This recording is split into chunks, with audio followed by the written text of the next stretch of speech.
Van D, a dynamic leader with decades of experience building companies and crushing sales. He's been there and done that. Ladies and gentlemen, hello. My name is Van D. Inspiring audiences across the country to do it too.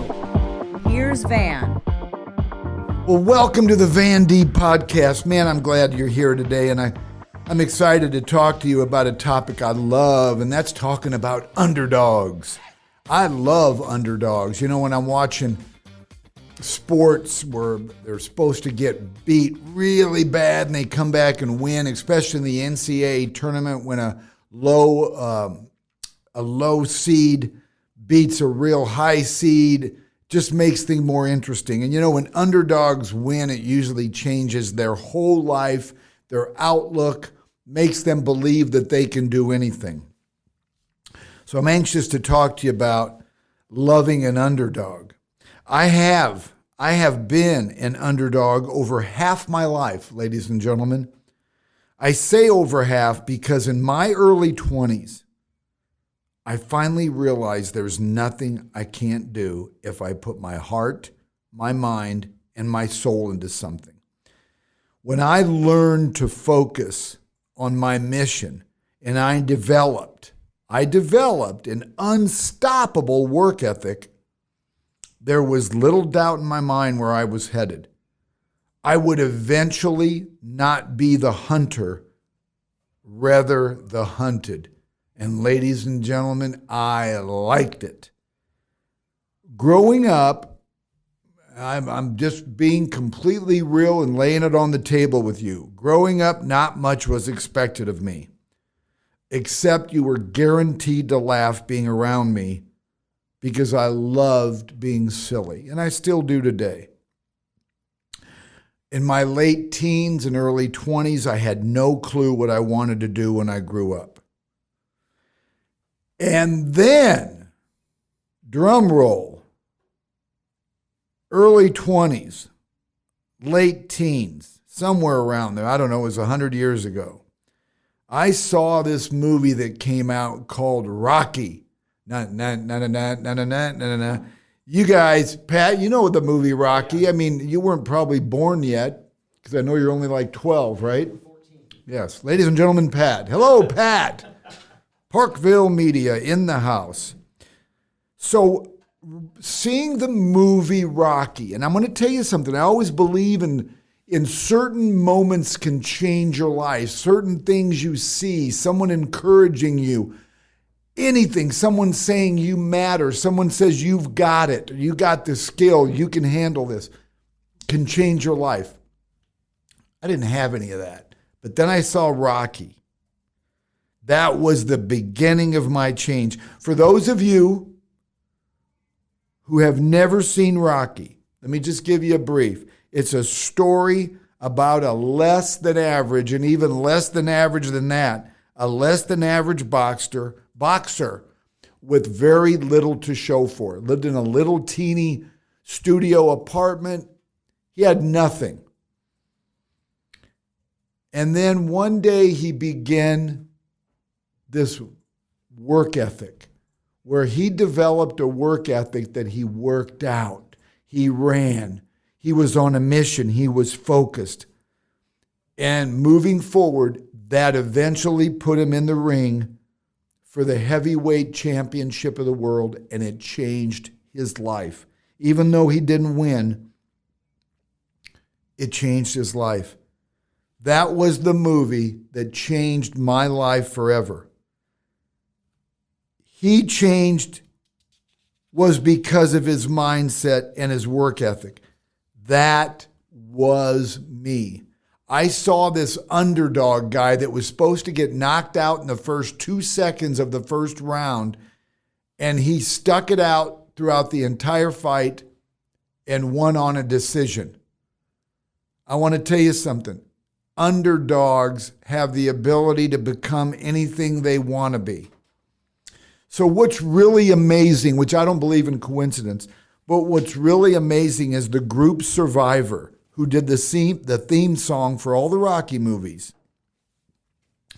20 years later, when I had my company, Deeb Realty, I was looking for a recording studio and artist to record my jingle.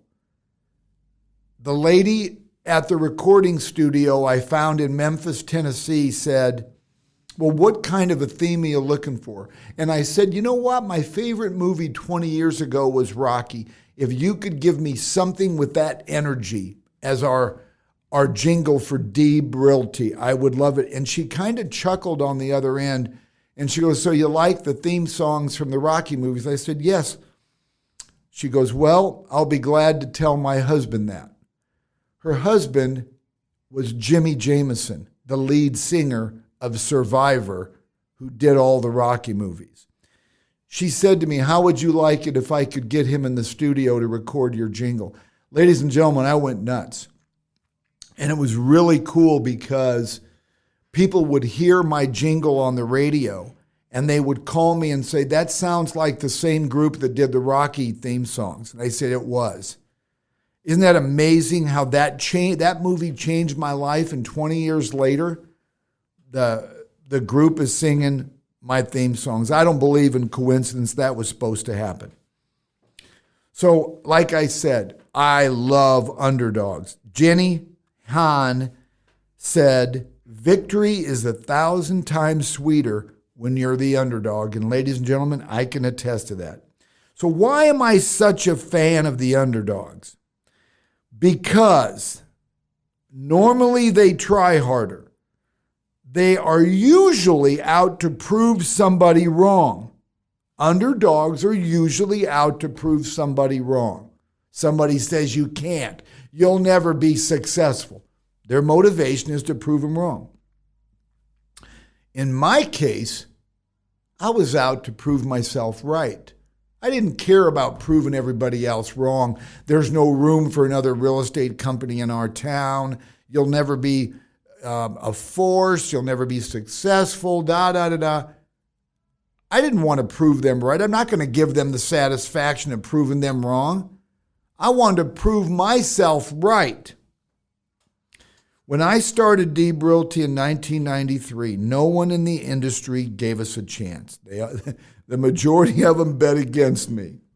Well, 16 years later, those same naysayers were impressed, to say the least, and we became one of the largest independent real estate firms in the Midwest with over 350 people of a company that I started in my 200 square foot basement.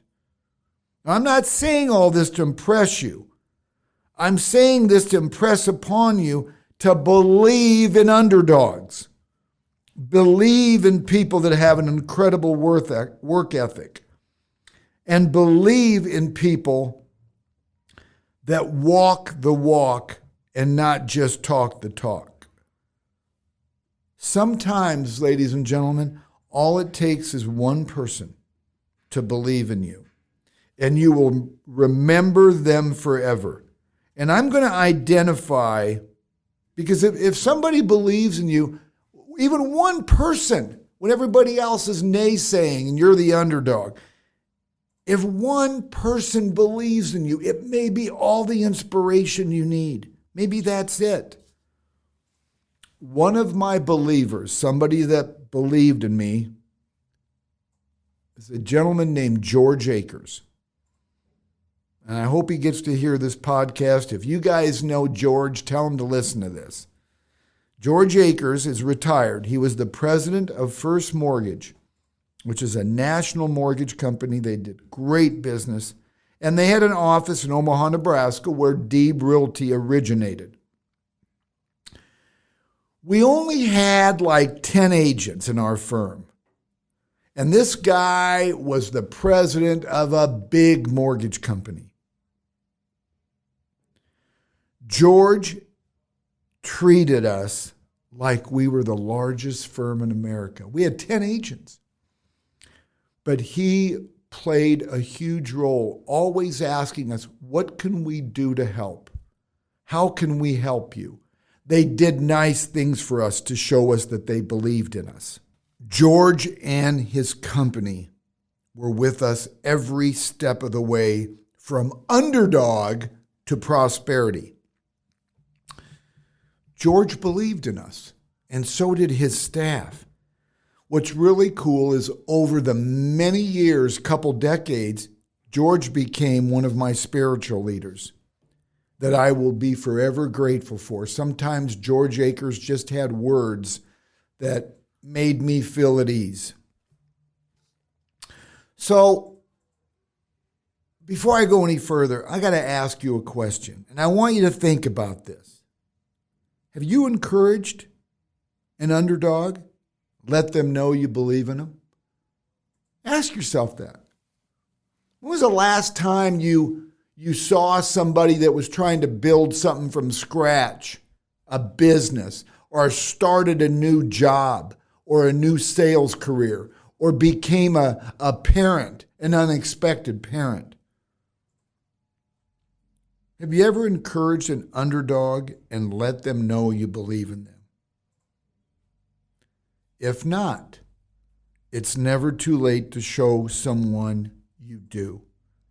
Never too late to help them. Never too late to support them. And I'm telling you, ladies and gentlemen, all underdogs want is for you to look at them in their eyes and say, you got this. You can do this. I believe in you. Maybe it's a family member. Maybe it's a coworker. Maybe it's somebody you just met. The power of humans believing in other humans is off the charts. It was for me. Let me tell you what excites me today. What really excites me. I've accomplished a ton in my life. And, you know, when you've done something over and over again, you start realizing what really makes you happy. What really excites me today is watching someone with drive, desire, determination, and a work ethic to be the best they can possibly be. Maybe they want to be number one in their company. Maybe they want to be the best real estate agent. Maybe they want to be the best parent. Maybe they want to be the best employee or the best manager. I will believe in that person. I will support that person. I will encourage that person and always let them know they have what it takes just as much as anyone else does. So I know if you think about it, you're going to have some really killer underdog stories. They may be sports or they may be real life underdog stories. One of my favorites, and some of you that weren't around at this time, look it up, watch the video. One of my favorite underdog stories in sports is the 1980 USA men's hockey team in what would become known as the Miracle on Ice. Wow. One of the coolest. Pat, what's the name of the coach? Mike, I met him at a fundraiser and I got to visit with him. Yeah, please Google that. I should have known that before I got on my podcast. Espinoza? I think that is one. Okay, well, the guy that coached the USA hockey team was in Omaha, Nebraska at a fundraiser, and I got to go a little early and visit with him. It was really cool. This was known as the Miracle on Ice, the 1980 USA Olympic hockey team, a squad of amateurs and college stars put together last minute, ladies and gentlemen, faced off against the Soviets, which the Soviets was a well-established, cohesive team who had already proven their dominance on the world stage over and over. USA's victory against the Soviets became iconic with Al Michaels' line, the sportscaster, "Do you believe in miracles?" I get chills even thinking about when he said that, "Do you believe in miracles?" Mike Eruzione, that's who I met. That was the coach of the USA hockey team. And it was really cool meeting a guy that has such a place in history. So, thanks, Pat. The Americans then would come from behind to beat out Finland in the finals. If you have never watched, ladies and gentlemen, if you've never watched the final period of this game, please do. It will excite and elevate you, maybe not for yourself, but for all those people out there that want to experience what they did. Now, this is crazy, but 40 years later, I got chills in me just talking about it. I literally have chills in me, and it's not because Pat doesn't pay the heat bill and I'm cold in here. This gives me chills. So ultimately, being an underdog allows you to see a bigger, clearer picture. There's so much more to do, and starting from the bottom gives you a unique perspective about what it takes to move your business to the next level. Being an underdog can be tough. I'm telling you from experience, but it teaches you important skills as a business owner and a human being. One, the ability to be humble, empathetic, and understanding are emotionally intelligent skills that you can develop when you're starting out. Especially like me when you don't have any big backers to fall back on. In truth, other people connect to people when they are open, honest, and authentic. This was one of the vulnerabilities I had. Being transparent about your status or vulnerabilities as a business can help consumers connect with me better. They just do. They see the real person and they want to support you. The power of the underdog can be what makes your business distinctive and stand out from the crowd. Now a business underdog. In 1976, Apple was incorporated by a couple of young college dropouts named Steve Jobs and Steve Wozniak. They had a third partner named Ronald Wayne who sold his share of Apple for $800 3 months later. I would think he got pretty bummed out.